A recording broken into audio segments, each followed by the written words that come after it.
ಇದೆಲ್ಲದರ ಮಧ್ಯೆ big boss ಆನಿ ಅಂತ ಕರೆಸಿಕೊಳ್ಳುವಂತಹ ಸದ್ಯ ಈ ರೀಲ್ಸ್ ಮಾಡಿ ಪರಪ್ಪನ ಅಗ್ರಹಾರದ ಪಾಲಾಗಿರುವಂತಹ ವಿನಯ್ ಗೌಡ ಕೊರಳಲ್ಲಿ ಕಾಣಿಸಿರುವಂತಹ ಹುಲಿ ಉಗುರು ಅದು ಕೂಡ ಸದ್ದು ಮಾಡ್ತಾ ಇದೆ.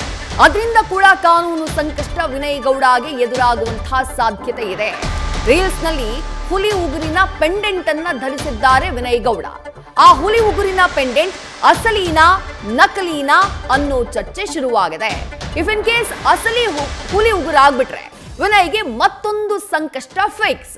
ಪೊಲೀಸರ ಜೊತೆ ಅರಣ್ಯ ಇಲಾಖೆಯೂ ಕೂಡ ಈ ರೀಲ್ಸ್ ಕೇಸ್ಗೆ ಎಂಟ್ರಿ ಆಗುವಂತಹ ಸಾಧ್ಯತೆ ಇದೆ. ಆ ರೀಲ್ಸ್ ನಲ್ಲಿ ವಿನಯ್ ಗೌಡ ಅವರ ದೃಶ್ಯಗಳನ್ನ ಗಮನಿಸ್ತಾ ಇದ್ರಿ, ಬಹಳ ಕ್ಲಿಯರ್ ಕಟ್ ಆಗಿ ಕಾಣಿಸುತ್ತೆ.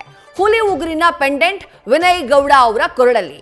ಈ ಹುಲಿ ಉಗುರಿನ ವಿಚಾರ ಅಥವಾ ವಿವಾದ ಈ ಸೀಸನ್ ಅಲ್ಲ, ಇದಕ್ಕಿಂತ ಹಿಂದಿನ ಬಿಗ್ ಬಾಸ್ ಸೀಸನ್ ಸಂದರ್ಭದಲ್ಲೇ ದೊಡ್ಡ ಮಟ್ಟದಲ್ಲಿ ಸದ್ದು ಮಾಡಿದ್ದು. ಬಿಗ್ ಬಾಸ್ ಸೀಸನ್ 10 ಅಲ್ಲಿ ಸ್ಪರ್ಧಿಯಾಗಿದ್ದಂಥ ವರ್ತೂರು ಸಂತೋಷ್, ಹಳ್ಳಿಕಾರ್ ಸಂತೋಷ್ ಅಂತ ಖ್ಯಾತಿಯನ್ನ ಪಡೆದಿದ್ದಂತಹ ಬಿಗ್ ಬಾಸ್ ಸ್ಪರ್ಧಿ ವರ್ತೂರು ಸಂತೋಷ್ ಅವರ ಕೊರಳಲ್ಲಿ ಆ ಹುಲಿ ಉಗುರಿನ ಪೆಂಡೆಂಟ್ ಇದ್ದಂಥ ಕಾರಣಕ್ಕಾಗಿನೇ ಬಿಗ್ ಬಾಸ್ ಶೋ ನಡೀತಾ ಇದ್ದಂತಹ ಸಂದರ್ಭದಲ್ಲೇ ಮಧ್ಯೆನೇ ಅವರನ್ನ ಅರೆಸ್ಟ್ ಮಾಡಲಾಗುತ್ತೆ.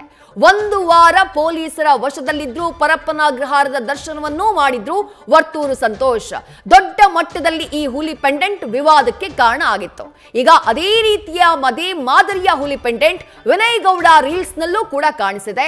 ಹಾಗಾಗಿ ಇದು ಅಸಲಿನಾ ನಕಲಿನಾ ಅನ್ನುವಂತಹ ಚರ್ಚೆ ಆರಂಭವಾಗಿದೆ.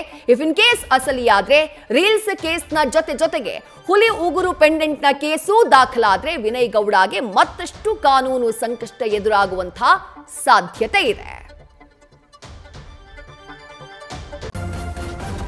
ನ್ಯೂಸ್ ಫಸ್ಟ್ ನಿರ್ಭೀತಿಯಿಂದ ನಿಮ್ಮ ಪರವಾಗಿ.